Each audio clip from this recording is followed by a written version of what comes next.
सभी लोग जय नारायण ऑफिशियल चैनल की ओर से एक गीत सुने। मैं कवि ओम गायक जय नारायण यादव। मेरा मोबाइल नंबर है 75 210 49 332। आप लोगों के बीच में एक दुल्हन की व्यथा भेज रहा हूं। लोग कहते हैं पति प्रदेश में है, लेकिन मैं बता रहा हूं उसका पति विदेश में है। एक बड़ा सुंदर शहर जिसका नाम है सिंगापुर। पति सिंगापुर में है, पत्नी भारत में। एक दिन उनका मन हलचल करने लगा तो अपनी सखी से वो दुल्हन कहती है,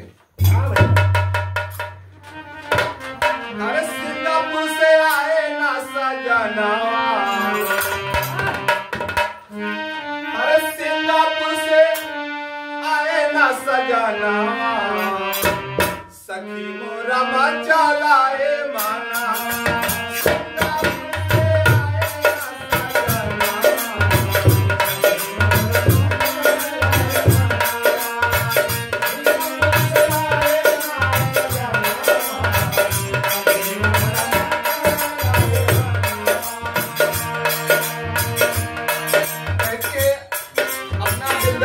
सखी से बताती है,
वो एकदम चुपचाप सहमी हुई है।